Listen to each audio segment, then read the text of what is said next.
Hello दोस्तों, आशा करता हूँ आप सब ठीक होंगे। दोस्तों, हमसे जुड़े रहने के लिए आज ही हमारा चैनल को सब्सक्राइब करिए और बेल आइकन जरूर दबाएं ताकि हमारा वीडियो का नोटिफिकेशन आप तक सबसे पहले पहुंचे। तो चलिए शुरू करते हैं आज की डरावनी कहानी बिना किसी देरी से।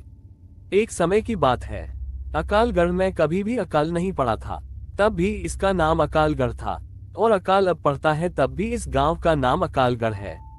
इस गांव के अकाल पड़ने की भी एक कहानी है। अकालगढ़ में दो भाई नीरज और राजू अपनी बीवी के साथ अच्छे से रहा करते थे। राजू और नीरज में अच्छी बनती थी। नीरज का विवाह नहीं हुआ था, पर होने वाला था। कुछ दिनों बाद नीरज की भी शादी हो गई। कुछ दिनों तक तो ठीक ठाक चलता रहा, पर उनकी बीवियों में आपस में नहीं बनती थी, तो उन्होंने अलग अलग रहने का फैसला किया। दोनों अलग अलग रहने लगे। राजू अलग होने पर बहुत कामचोर हो गया था। पहले वह भाई नीरज के साथ थोड़ा बहुत कामकाज कर लिया करता था। वह दिन पे दिन और कामचोर होता गया और उसकी आर्थिक स्थिति खराब हो गई, और नीरज अपना कामकाज सही करता रहा। उसने अपनी मेहनत से काफी अनाज खेत से उगाया। ये सब देख देख कर उसका भाई राजू बहुत जलता था, पर नीरज अपनी तरफ से सही था। एक दिन राजू और उसकी पत्नी ने मिलकर नीरज की पत्नी को रात में मार दिया। तब नीरज किसी काम से बाहर गया हुआ था। दोस्तों, वह रात अमावस्या की रात थी। चांद अपनी पूरी रोशनी पर था, तारे टिमटिमा रहे थे, रात बिल्कुल शांत थी। उन्होंने पहले उन दोनों ने उसके घर कूदकर पहले सारा अनाज चुरा लिया। जब नीरज की पत्नी को पता चला कि उसके अनाज की कोई चोरी कर रहा है, तब उसने उठकर देखा तो राजू और उसकी बीवी अनाज चुराने में लगे थे। तब नीरज की बीवी ने कहा कि आप ये क्या कर रहे हो, अपने ही घर में चोरी। ये सुनकर राजू और उसकी बीवी ने सोचा कि अगर इसने गांव वालों को बता दिया तो वो लोग हमें गांव से ही निकाल देंगे। इस डर के मारे उन्होंने उसकी पत्नी को मार डाला और दूर जंगल में गाड़ के आ गए।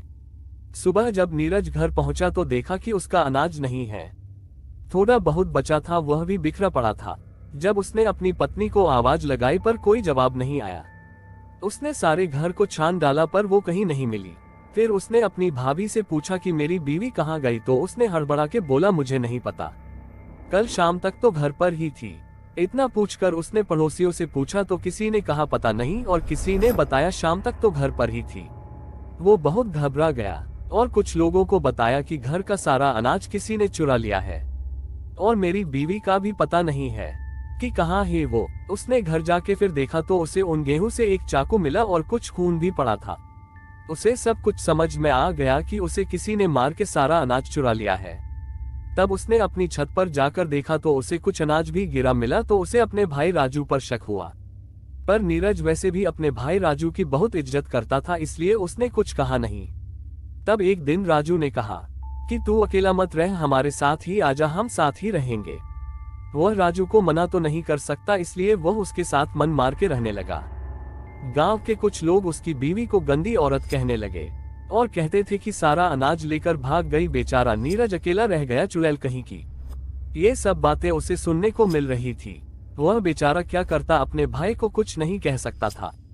एक दिन की बात है, गांव के कुछ लोग जंगल से लकड़ी लेने गए थे, तो वे लकड़ी काट ही रहे थे, तब उन्हें किसी स्त्री के रोने की आवाज सुनाई दी। तो उन्होंने कहा कि इस जंगल में कौन रो रहा है, कहीं कोई रास्ता तो नहीं भटक गया। तो वो लोग जिधर से आवाज आ रही थी उसी तरफ चल दिए। कुछ दूर चलकर उन्होंने देखा कि एक औरत एक पेड़ के नीचे बैठकर रो रही है। जब तक वो उसके पास पहुंचते वह गायब हो गई। उन लोगों ने जब इस तरह का दृश्य देखा तो वो घबरा गए, उनके तो पसीने छूटने लगे। तब एक आवाज आई कि अब तुम लोग कभी भी इस जंगल से लकड़ी नहीं काटोगे, और जो भी यहाँ लकड़ी काटने आएगा वो जिंदा वापस नहीं जाएगा। और तुम लोग मुझे चुड़ैल कहते हो ना, तो चुड़ैल ही सही, आज से तुम्हारे गांव में कभी पानी नहीं बरसेगा। तुम लोग भूखे मरोगे, यहाँ सिर्फ अकाल पड़ेगा, और अमावस्या की रात एक लाश तुम्हारे गांव में जरूर मिलेगी। जाओ तुम सब गांव वालों को जाकर बता दो कि आज से 3 दिन बाद अमावस्या है। एक आदमी की मौत जरूर है, जिसने भी मुझे मारा है वो बचेगा नहीं। मेरा अनाज खाकर के मुझे चुड़ैल कहते हो गाँव वालों, मैं तुम्हें छोड़ूंगी नहीं। आज मैंने तुम्हें बख्श दिया, जाओ जाओ जाओ, चले जाओ मेरे जंगल से, मुझे अकेला छोड़ दो, जाओ मुझे तैयारी करने दो, जाओ। और फिर रोने लगी। वो लोग डर गए, ये सब क्या था? स्त्री रोने का कारण क्या था? एक आदमी बोला, अरे वह कह रही तो थी कि मेरा अनाज चुरा लिया और मुझे मार दिया। इसका मतलब यह नीरज की बीवी थी, जिसे किसी ने अनाज के लिए मार डाला है और वह चुड़ैल बन गई है। तभी एकदम एक भयानक चेहरा उनके सामने आया। तुम लोग अभी तक गए नहीं, जाओ यहाँ से वरना मैं तुम्हें भी मार दूंगी। उनके तो होश उड़ गए। भागो भागो चुड़ैल चुड़ैल, ऐसा कहते हुए वह गांव पहुंचे। सारे के सारे ऐसे हौंफ रहे थे, जिंदगी में इतना कभी नहीं भागे होंगे। गांव वालों ने इस तरह उन्हें भागते हुए देखा तो कहने लगे, क्या हुआ चुड़ैल चुड़ैल बके जा रहे हो, आगे भी कुछ बोलो। अरे तुम्हें बोलने की पड़ी है, हमारी जान पर बनी है। अरे पर हुआ क्या, तुम लोग इस तरह क्यों हौंफ रहे हो, बताते हैं पहले सांस तो लेने दो। तब उन्होंने गांव वालों को बताया कि नीरज की बीवी चुड़ैल बन गई है और उसने हमसे कहा है कि मेरा अनाज किसी ने चुरा कर किसी ने उसे मार के जंगल में दफना दिया है। और वह कह रही थी कि अब तुम्हारे गांव में कभी पानी नहीं बरसेगा और हर अमावस्या को एक आदमी की मृत्यु होगी। जब तक उसकी आत्मा को शांति नहीं मिल जाएगी तब तक यूं ही वो लोगों को मारती रहेगी। एक आदमी ने पूछा, पर नीरज की बीवी को मारा किसने? कुछ लोगों ने कहा, पता नहीं, कोई तो है इस गांव में जिसने ये पाप किया है कि एक हिंदू औरत को दफना दिया। पर जिसने भी यह काम किया है उसकी वजह से सारा गांव मुसीबत में पड़ गया है। ये बात सुनकर राजू भी वहां पहुंच गया और सब बातें सुनकर उसके होश उड़ गए और वह घबरा सा गया और कहने लगा, वो चुड़ैल कोई और होगी, वह चुड़ैल नहीं बन सकती, वह तो अनाज लेकर भाग गई है। कुछ गांव वालों ने कहा, वो तो अमावस्या को ही पता चलेगा कि किसने उसकी हत्या की थी। चलो आने अपने घर जाओ, सब लोग जो होगा देखा जाएगा। राजू के चेहरे पर तो 12 बज ही गए थे और वह भागता हुआ अपनी बीवी के पास पहुंचा और बोला कि हम लोग अब नहीं बचेंगे, आज से 3 दिन बाद अमावस्या को वो चुड़ैल हमें मार डालेगी। वो बोली, तुम पागल तो नहीं हो गए, तुम्हारी तबीयत तो सही है, क्या हो गया है? चुड़ैल हमें मार डालेगी? कौन चुड़ैल? अरे वही नीरज की बीवी जिसको हमने मारकर जंगल में दफना दिया था। क्या? हाँ, वो सारे गांव वाले कह रहे थे। नीरज ने ये सारी बातें छुपकर सुन ली थी और अनजान बनकर बोला, भैया इतना क्यों डरे हुए हो, कौन तुम्हें मार डालेगा? राजू, अरे नहीं, वो तो मैं तुम्हारी भाभी को उस चुड़ैल के बारे में बता रहा था। फिर यह सुनकर नीरज चला गया, पर राजू की रातों की नींद खराब हो गई। वह बहुत डरा हुआ था, वह सपने में भी उस चुड़ैल को देखकर डर जाता था। वो और उसकी पत्नी बहुत परेशान थे। उसकी पत्नी सोचती थी कि पहले वो मुझे मारेगी और दोनों ही डरे हुए थे। उन्हें समझ में नहीं आ रहा था कि क्या करे। 2 दिन ऐसे ही निकल गए। तीसरे दिन अमावस थी, सारा गांव डरा हुआ था।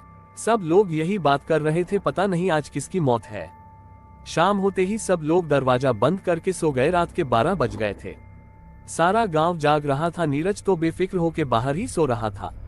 गांव वालों को तो उस मनहूस घड़ी का इंतजार था। सारे गांव वाले डरे हुए थे, कुत्ते भौंक रहे थे, पता नहीं कौन सी कयामत आने वाली है। अचानक किसी स्त्री की रोने की आवाज सुनाई दी। सारे लोग डर गए, वो समझ गए कि वो आ चुकी है। नीरज ने देखा कि एक औरत रोते हुए उसकी ओर आ रही है, बाल फिकरे हुए, चेहरे पर चांदनी रात में उसकी आंखें चमक रही थी। वह पहले तो डरा। वह उसके पास आकर बोली, तुमने मेरी खबर तक नहीं ली कि मैं कहाँ चली गई हूँ? तुम भी इन गांव वालों की बातों में आ गए। तुम्हें पता है, जब तुम उस दिन बाहर गए थे उस दिन इन लोगों ने मुझे मारकर सारा अनाज चुरा लिया था। हाँ, मैं जानता था कि कुछ तो जरूर हुआ है, पर तुम इस हालत में मैंने कभी सोच भी नहीं सकता। और तुम मेरे भाई को मारने के लिए यहाँ आई हो। जाओ, लौट जाओ, भगवान ने चाहा तो सब कुछ ठीक हो जाएगा। मैं भगवान से प्रार्थना करूंगा। वो चिल्लाई, नहीं, तुम्हें तो मेरे साथ होना चाहिए था। तुम भी इन गांव वालों की तरह बन गए। भगवान क्या खाक ठीक करेगा?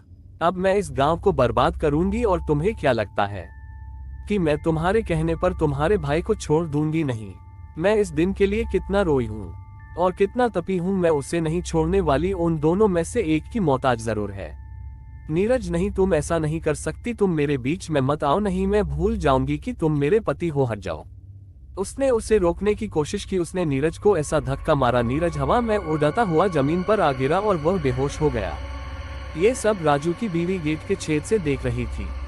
उस चुड़ैल ने गेट में धक्का मारा और उसकी बीवी के बाल पकड़ के बोली, चुड़ैल तो तू है, तूने मेरा सब कुछ छीन लिया, अब तुम्हें नहीं छोड़ूंगी। उसने राजू की बीवी का कलेजा चीर के उसका दिल निकाल लिया। हाँ हाँ हाँ हाँ, अब मुझे थोड़ा सुकून मिलेगा, अब की बार तेरी बारी है। कहाँ छुपा है तू? और हाँ, गांव वालों, तुम भी कान खोल के सुन लो, आने वाली अमावस को तुम भी नहीं बचोगे, सब के सब मरोगे। हाँ हाँ हाँ हाँ, बहुत सताया है तुम लोगों ने। और हंसती हुई जंगल की ओर चली गए। सारे गांव वाले बाहर आ गए और नीरज को उठाया और उसे पानी पिलाकर होश में लाए। उसने अपनी भाभी को मारा हुआ देख वह खूब रोया। तब तक राजू भी बाहर आ गया। उसने ये सब देख उसकी भी आंखों से आंसू निकल गए। सारा गांव रो रहा था।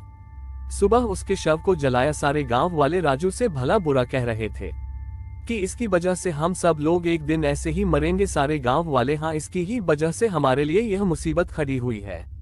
इसको तो नरक भी नहीं झेलेगा, अपने ऐसे भाई के साथ तूने धोखा किया है। तो दोस्तों, ये थी एक अमावास की रात की एक चुड़ैल की कहानी। अब सुनो आगे की दास्तां कि किस प्रकार उस गांव में दोबारा शांति आई। नीरज, शांत हो जाओ, भगवान हमारी मदद जरूर करेगा। ऐसा तो कोई होगा जिसे हमारी मदद के लिए भगवान भेजेगा। कोई खुदा का नेक बंदा ही अब हमें बचा सकता है। अब तो सब लोग बस भगवान से प्रार्थना करने लगे हैं, भगवान हमें इस मुसीबत से निकालो।